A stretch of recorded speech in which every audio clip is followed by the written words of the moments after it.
What screams this person peaked in high school to you? Still bragging about your SAT score 10 years later. All their stories, all their accomplishments, all their successes they mention were during high school. Hey girl, hey, do you wanna be your own boss babe while working from home? And it's just a pyramid scheme. I calda went pro if I didn't blow out my knee in the playoffs senior year. We know, Mike, you never shut up about it. Being in and moom, getting in fist fights as an adult, especially at a bar when you're drunk. Someone who keeps talking about it, he don't. My dad regularly watches videotapes of his high school basketball games. So probably that mean girl energy over the age of 22, 23. It gives either you peaked in high school or you were bullied in high school and continued the cycle because you want to know what it feels like. Still wearing class ring or Letterman jacket. What's weird about your body? My proportions are all over the place. He used to study art. In drawing class, we had to study human proportions using our hands in strange positions and our bodies in front of a mirror. I got a bad grade, was told that my proportions were wrong. I had to go show the teacher that, yes, my thighs are unusually long, my pinkies abnormally short, etc. My grade was changed. I was born with a webbed hand, had a bunch of surgeries to correct it, but my hand is smaller than my normal hand and my coworkers call me Tiny Paw. If I have to pee really bad, I get a sharp pain in my molars.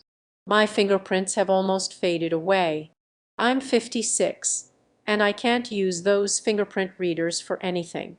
It happened to my mom, and now my 31-year-old daughters are going. It's weird.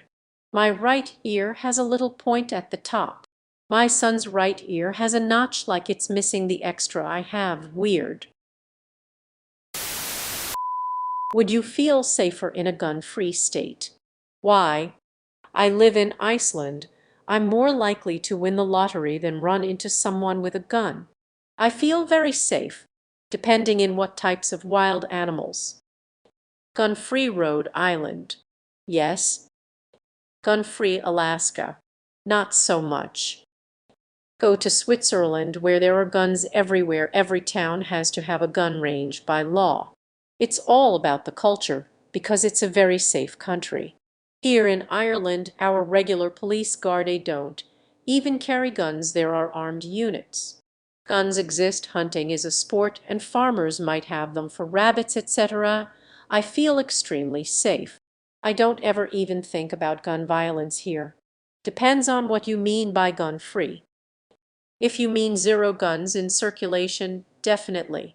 But with more firearms out there than people, that genie isn't going back into the bottle anytime soon.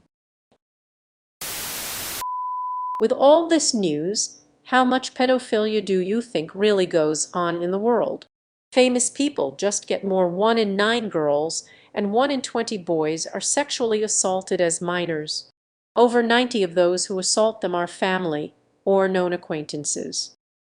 Sex predators are everywhere.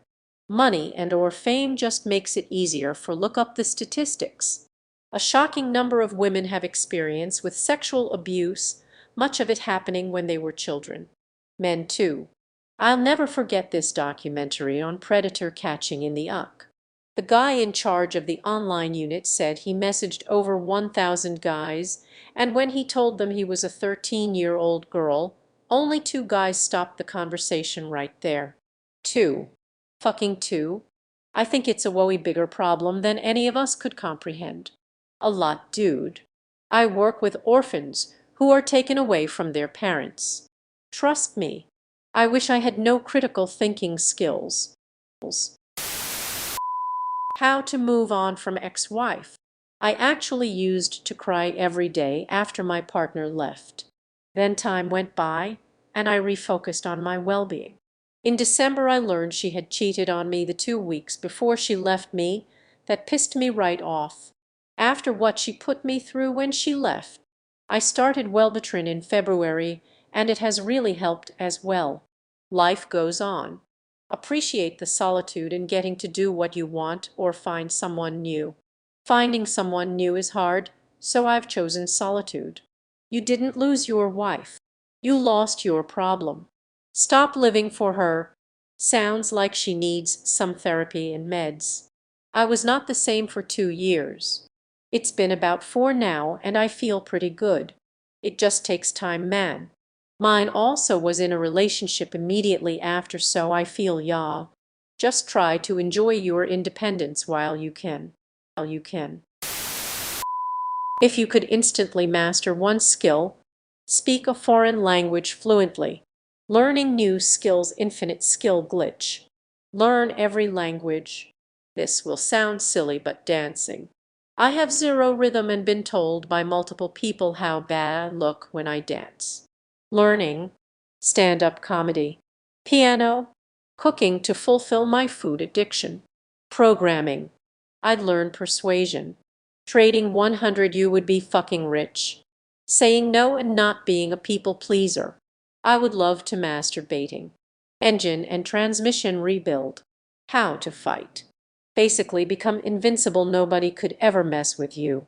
Playing an instrument by ear. Hacking as in hack the planet. Discipline. It would be mastering the art of public speaking.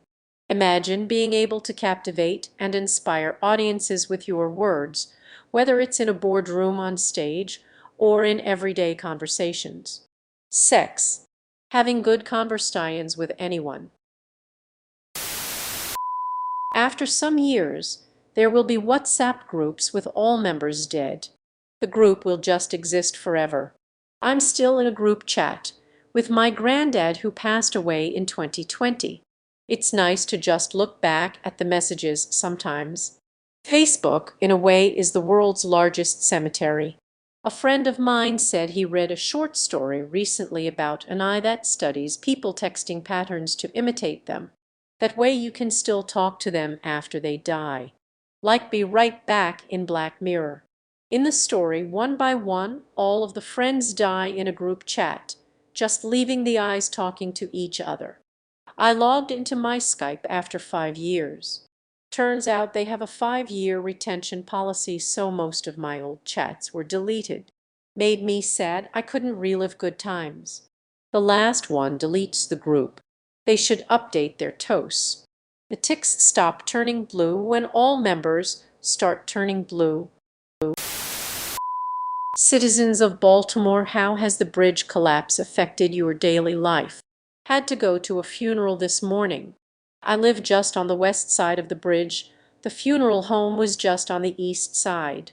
What was going to be a 10-minute drive ended up being a 45 minutes, then that. It hasn't been too bad. My normal commute is clear of 695, thank God. Drove through the harbor tunnel this morning. I saw no real change in traffic volume. This week is spring break for Maryland schools. Commutes are gonna start getting awful next Monday. I work basically as far north in the city as is possible. No issues on my commute to speak of. There's 2 tunnels on the other side of the Beltway to get through the city, but 31,000 daily users all switching to another route is going to cause an issue. This is going to impact the supply chain all along the East Coast, but normal life in Baltimore isn't going to change much beyond more traffic. One day somebody traveling to visit their grandkids via self-driving car will arrive dead. Fuck you is having such an amazing night, and now I'm just imagining being old as fuck and my wife of 50 years just showing up from the grocery store dead with the groceries still in her hand. This is the first time in ages that I have read a truly thought-provoking original shower thought on this sub. Thanks. Of course, it might not be original, but it doesn't feel to me like a rehash of a previous thought on this sub. Better yet, someone will arrive to another person's funeral dead. Talk about one-upsmanship. Certainly a better outcome than the vehicle veering off into oncoming traffic and taking several pl with them. Dude. This is the first real deep thought I've seen in here. That is absolutely insane, but you are right. It'll happen. Holy shit, I feel bad for whoever discovers it. Why is having a girlfriend so expensive? Because they always want to do shit. Because you're eating out more and probably paying for two. Eating out is expensive. You think of is should see the cost of an ex-wife. Enjoy the discount while you can. Because you think spending money on a girlfriend is how you show affection. Having a girlfriend doesn't have to be expensive, and she can also make your life easier. It all depends on how you allow other people to treat you. I mean, it depends. Because it's the wrong one. Axe is more expensive than Axe. Because you let it be. Because couples like to do things together. Even if you're splitting literally everything, you'd still be paying for you to go and do date activities, go out for meals way more often than you would if you weren't dating. Unless you literally spend all your time home together, it will be a decent bump in your normal expenditure. What's something you've done that you weren't supposed to but don't feel bad? Technically, I was supposed to return my dog that I found on the streets in Lemoore, in 2014 back to his rightful owner, but he was nothing but skin and bones, and when we went to their tiny one-bedroom apartment you could hear an entire herd of animals in there. Called animal control, and that dog was my best friend until he passed away this past May. When I was 16 years old, a nasty neighbor left the air out of all my car tires because I had parked in his public parking spot. Right before he left on a vacation trip, I replaced his gas cap with a locking gas cap and threw away the key. I feel bad about that, but not too much. Taking down a website I made for a client because they insulted me didn't pay my full payment. Men, are you where you want to be in life? No, thanks for the reminder. Lowly held myself back by not taking life seriously in my March 28th, 2024. Yes, in 23, been a firefighter for almost a year now. I have almost checked in retirement accounts that I will have alongside my pension when I retire. I'm saving almost check a month towards a house that I plan to buy next year. I just got a girlfriend a week ago. I paid off my car last month. I'm in the best shape of my life and getting better every exactly where I want to be. No, I'm still above ground. Nowhere near close. I'm slow to act and often my actions take me further from my goals because I'm dumb. I'm noticing a lot of no's here, so I'm just gonna go ahead and say fuck no. I mean, I want to be a millionaire playboy who lives on a yacht in the Mediterranean. I am not that, so nah.